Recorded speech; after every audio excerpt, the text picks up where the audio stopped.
Zara, and welcome back to Reset, the Mindset Makeover Show.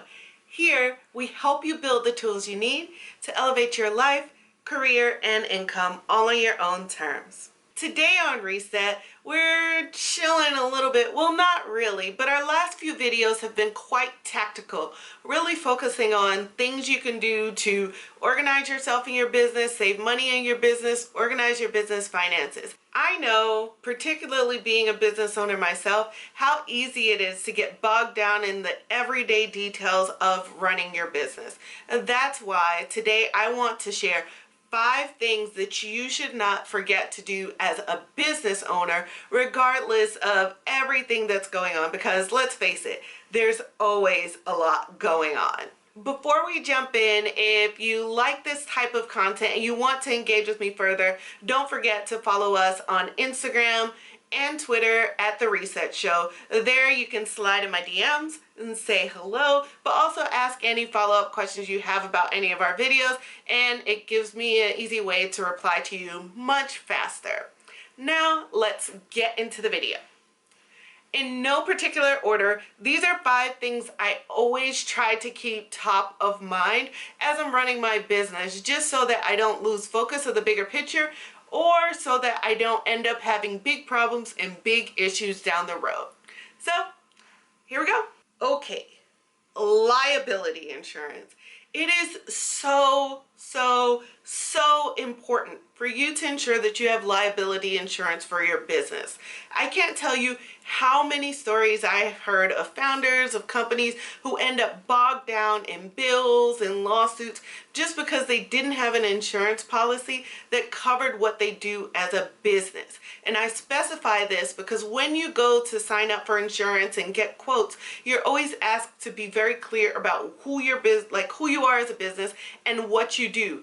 Do not lie. It serves no one, because if anything happens and you're doing something that isn't covered, guess what? You're on the hook for those expenses and you don't want to deal with that. So always have liability insurance. There are affordable options for small businesses. I have one in particular for like my snack food brand, and if you guys want to know anything about how I chose the insurance company that I have, how much it costs, or any details like that, shoot a message, leave a comment down below, or slide me a DM and I'll be sure to either answer it there or create an entire separate video about business insurance, different types of business insurance, because there's also workers' compensation, which is really important and in many states required if you have any employees. And this really covers you should anything happen to your employees while they're doing the job that you're paying them for. Next up is saving for retirement. Now, people don't necessarily talk about this a lot when it comes to being an entrepreneur, but this is really important. If you're coming from a 9-to-5, you might be used to 401k or even better 401ks with free cash, also known as the company match. When you're running your own business, either you're the one providing that to your employees, or you need to be sure you're aware of what options you have to save for your retirement. And now most people might say, actually, I mean, that's later on. I don't really care. My business is now. I want to get it up off the ground. But I think it's really important to understand where you are and where you want to go. For me, my business is extremely important, but I also know what life I want to have today and tomorrow, and I think it's important to plan for both. And that's why I make sure, regardless of what's happening in my business, that I have a plan set aside to manage my future and plan for my retirement. In full disclosure, I did and I do have a 401k that's a rollover from when I worked a corporate job, and that still exists. I do not touch it, and I also have additional retirement accounts that I've opened since I started running my own business that I use to fund my retirement.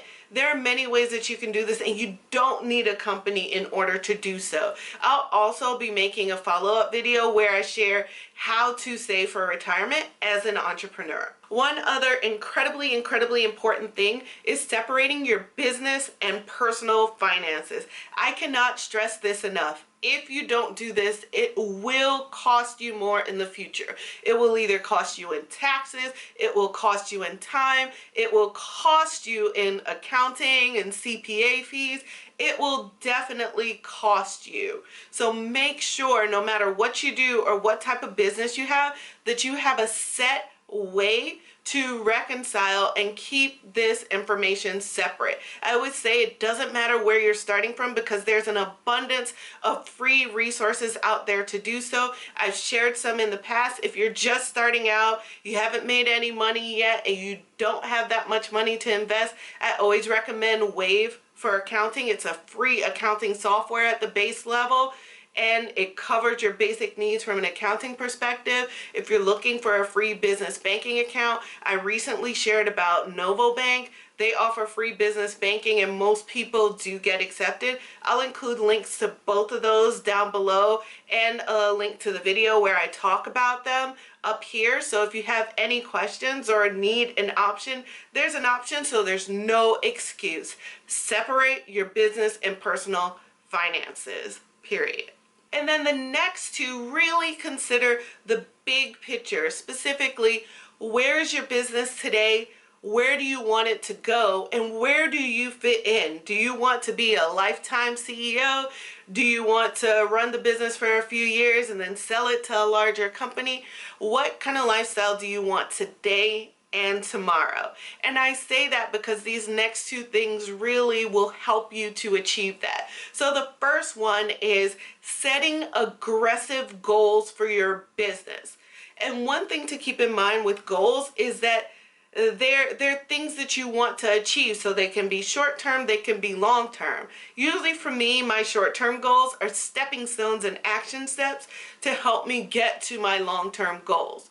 The reason I specifically say aggressive is because when I started one of my businesses, I realized that I was thinking really small because I didn't necessarily know the industry or what I was doing. I could only see like to here instead of seeing to here and to here of what my company could be and would be. And because of that, it limited how much I was willing to invest in my business financially, how much I was willing to push it, how confident I was in pushing myself out there and being confident in my business. So I say set aggressive goals for yourself. Say, you know what, I want to be in, if you're selling a product, I want to be in, I'm making this up, every Staples store in the country. I want to be in every Whole Foods store in the country. I want to sell my product in every country in the world.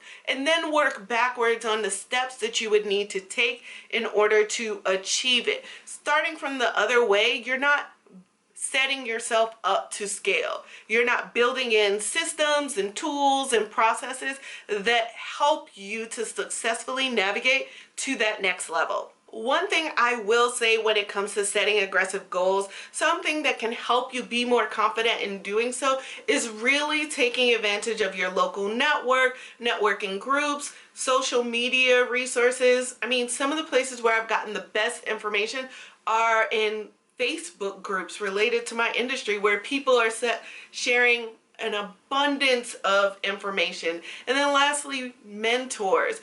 These people and these resources help you to see other people who are achieving these goals, who are reaching for these things, understanding the questions that they have, and realizing that you can do this too.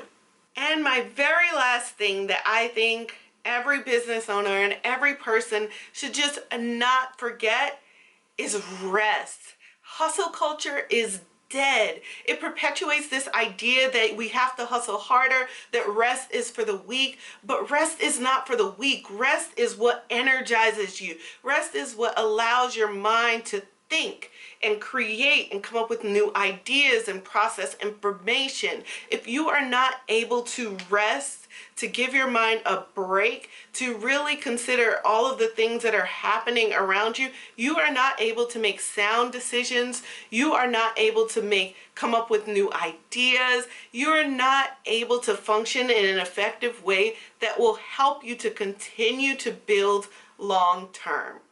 Get some rest, whether it is taking a nap, whether it is just tuning out, whether it is vegging out on the couch for an hour, whether it is, doing something you enjoy, even if it's physical, like going for a run, taking some laps in the pool. Whatever you need to do that takes your mind off of everything, give that to yourself. And your business will definitely see the benefits of a sound mind and body. Because let's face it, there's always going to be something that comes up periodically where, regardless of if your tank is empty, you still have to push through it. But that should not be the norm for you or for the culture that you're creating at your company. All right. So those are the 5 things that I think every business owner should always keep top of mind and not forget, and keep your eyes on the ball and grow your business, grow your personal finances, and get closer to whatever your goals may be. If you like this video and you like this type of content,